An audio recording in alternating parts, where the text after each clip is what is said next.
Selamat pagi Bapak Ibu dan saudara-saudari yang terkasih dalam Tuhan. Kita kembali lagi berjumpa di dalam MDT pada pagi hari ini. Sebelum kita masuk di dalam renungan, saya mengajak kita untuk bersatu hati dalam doa.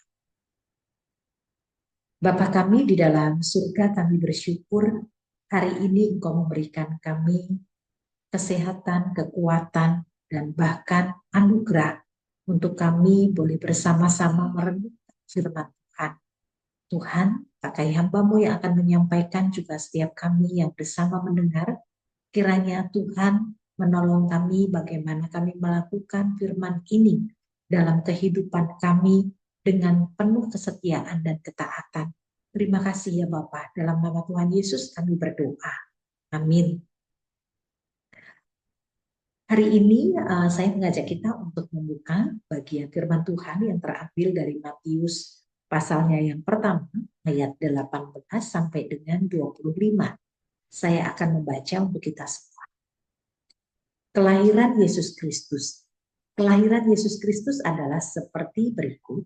Pada waktu Maria ibunya bertunangan dengan Yusuf, ternyata ia mengandung dari Roh Kudus sebelum mereka hidup sebagai suami istri. Karena Yusuf suaminya seorang tulus hati dan tidak mau mencemarkan nama istrinya di muka umum, ia bermaksud menceraikannya dengan diam-diam. Tetapi ketika ia mempertimbangkan maksud itu, malaikat Tuhan nampak kepadanya dalam mimpi dan berkata, Yusuf anak Daud, janganlah engkau takut mengambil Maria sebagai istri, sebab anak yang di dalam kandungannya adalah dari Roh Kudus. Ia akan melahirkan anak laki-laki dan engkau akan menamakan dia Yesus, karena dialah yang akan menyelamatkan umatnya dari dosa mereka. Hal itu terjadi supaya genaplah yang difirmankan Tuhan oleh Nabi, sesungguhnya anak darah itu akan mengandung dan melahirkan seorang anak laki-laki, dan mereka akan menamakan dia Immanuel, yang berarti Allah menyertai kita. Sesudah bangun dari tidurnya, Yusuf berbuat seperti yang diperintahkan malaikat Tuhan itu kepadanya.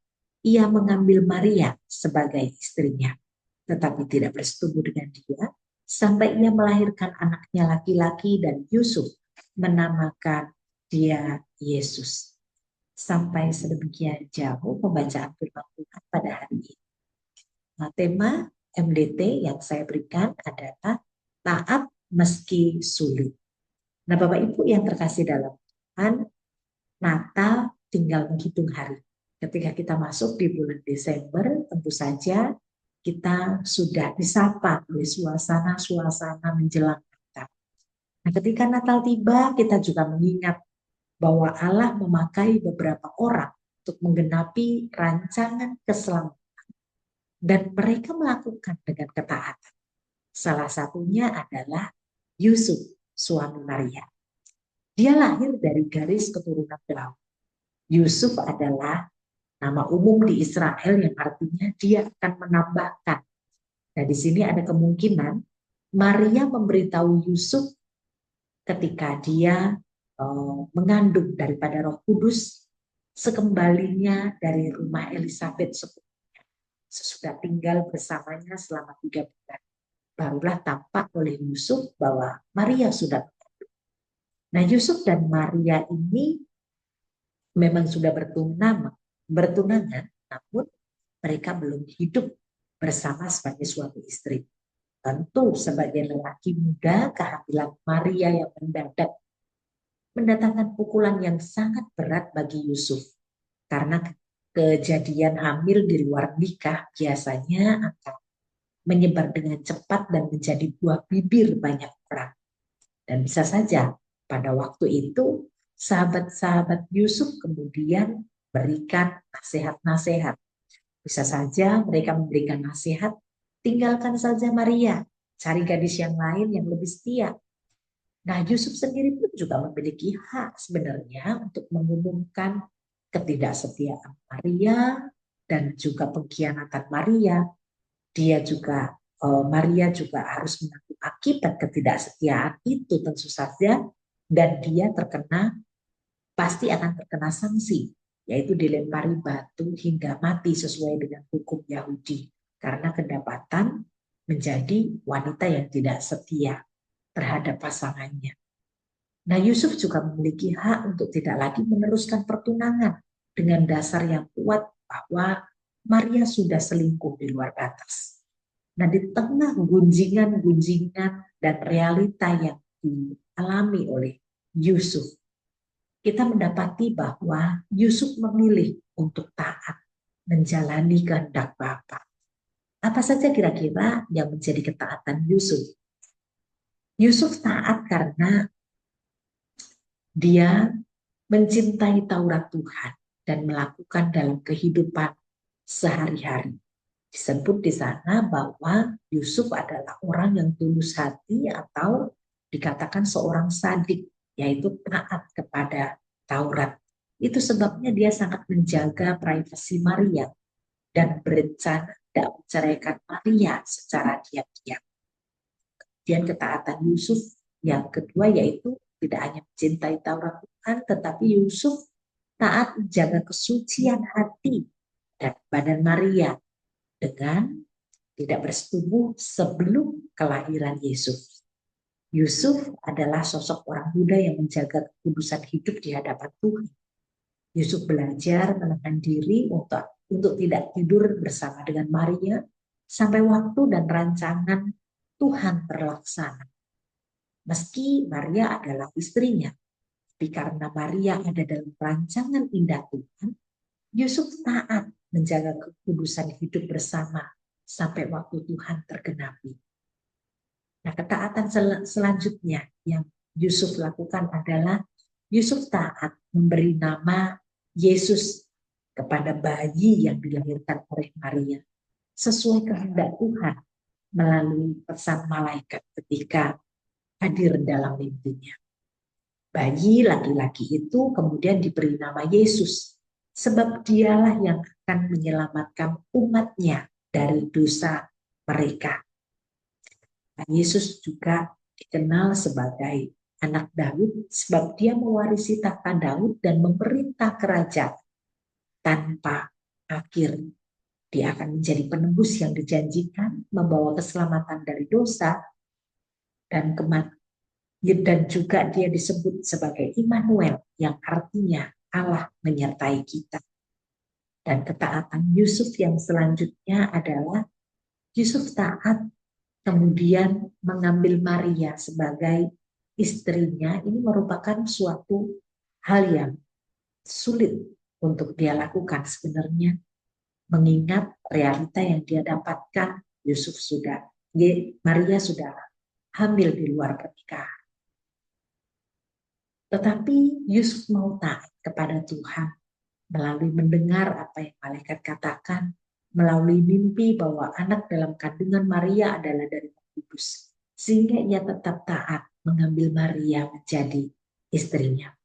Nah, Bapak, Ibu, dan saudara-saudari yang terkasih dalam Tuhan, apa sebenarnya arti sebuah ketaatan?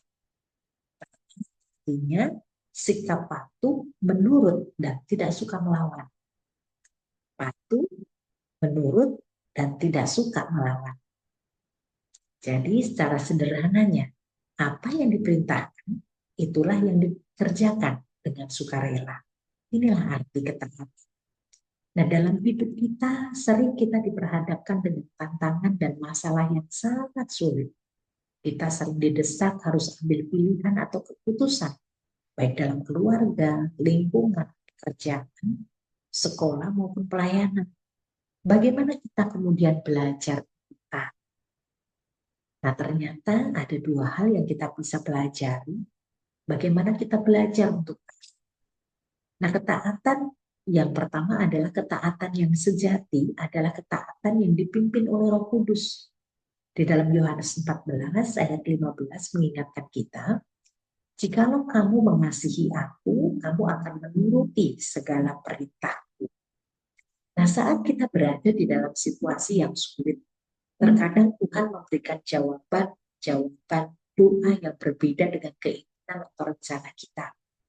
Kita ingin mengambil pilihan A, tetapi suara Roh Kudus berbicara kuat di dalam hati untuk mengambil pilihan B.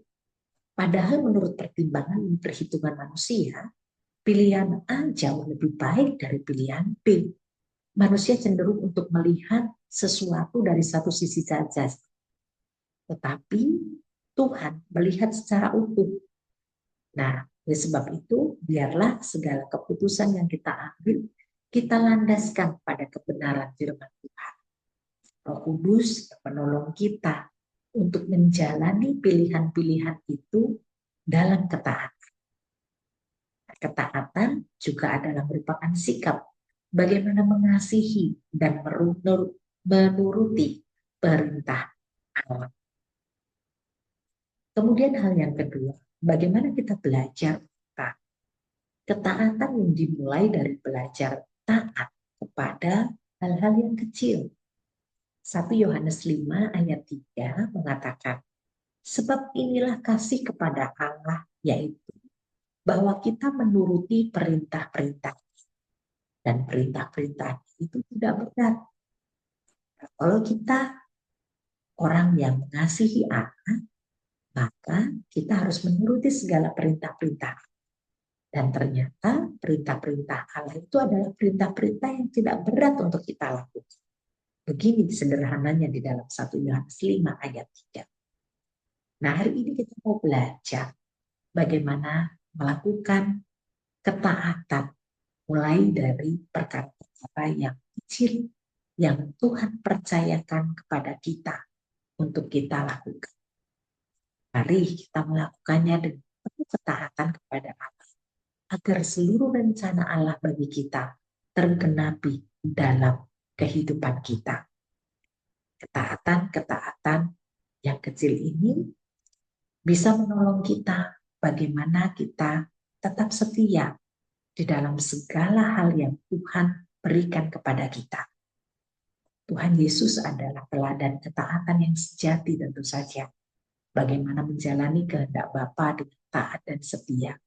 Nah, biarlah kita meminta pertolongan Roh Kudus untuk memilih tetap taat, melakukan kebenaran. Meskipun terkadang sulit, tetaplah memilih taat.